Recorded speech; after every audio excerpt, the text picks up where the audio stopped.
రాష్ట్రంలో అరాచకపు పాలనను సాగిస్తున్న జగన్మోహన్ రెడ్డి ప్రభుత్వాన్ని గద్దె దింపేందుకు తమతో కలిసి వచ్చే నేతలందరినీ కలుపుకొని టీడీపీ ప్రభుత్వం ఏర్పాటు చేస్తామని ఉదయగిరి మాజీ ఎమ్మెల్యే బొల్లినేని రామారావు అన్నారు.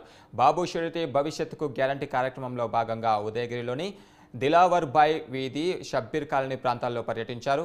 ముస్లిం ఓట్లతోనే తాము గద్దెనెక్కించినట్లుగా చెప్పే జగన్ ముస్లింల అభివృద్ధి కోసం ఎలాంటి కార్యక్రమాలు చేపట్టలేదన్నారు. వైసీపీ పాలనలో అన్ని వర్గాలను మోసం చేశారని తెలియజేశారు. ఇక అభివృద్ధి జరగాలంటే టీడీపీతోనే సాధ్యమని ఆయన వివరించారు.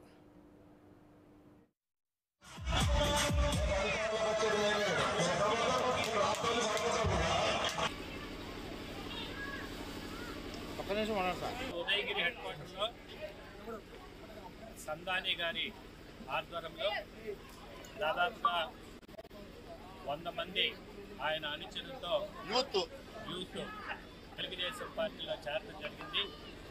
గతంలో తెలుగుదేశం పార్టీ పుట్టినప్పుడు మొట్టమొదటగా తెలుగుదేశం 83 నుంచి కూడా ఆయన తెలుగుదేశం పార్టీలో ఉన్నారు. మధ్యలో కొంతకాలం వైఎస్ఆర్ కాంగ్రెస్ పార్టీకి వెళ్ళారు.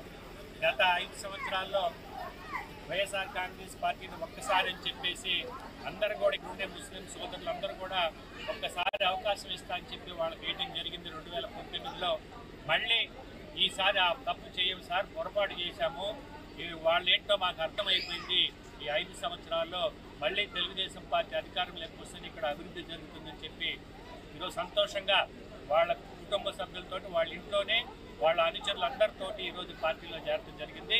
ఇప్పుడే వాళ్ళ స్థానిక సమస్యలు కూడా నా దృష్టికి తీసుకొచ్చారు. ఇక్కడ ఏదైతే సిమెంట్ రోడ్డు ఉందో, ఎలక్ట్రికల్ పోల్స్ ఒక 4 కావాలని చెప్పారు. ఇవన్నీ కూడా తప్పకుండా పరిశీలిస్తాం. ఈరోజు వారం రోజుల నుంచి నేను ఉదయగిరి టౌన్లో తిరుగుతూ ఉంటే ఎన్నో సమస్యలు నా దృష్టికి వచ్చి డోర్ టు డోర్ ఈరోజు తిరిగాను. దాదాపుగా 3000 హౌసులు ఉన్నాయి ఇక్కడ. ఈ 3000 హౌసులు కూడా ప్రతి ఇంటికి నేను వెళ్ళాను. ఇంకా 2 రోజులు పడుతుంది. చాలా దయనీయ పరిస్థితిలో ఉన్నారు. ఎప్పుడో ఇందిరమ్మ ఇచ్చిన కాలనీలో చిన్న చిన్న ఇళ్లలో, బాంబేలో మురికివాడలో ఉన్న లాంటి ఇళ్ళు ఈరోజు ఉదయగిరిలో నేను కళ్ళారా చూశాను. వీటన్నిటికి కూడా రేపు తెలుగుదేశం పార్టీలో అధికారం వచ్చిన తర్వాత ఖచ్చితంగా మొట్టమొదట ఉదయగిరి టౌన్ మీద నేను శ్రద్ధ పెట్టి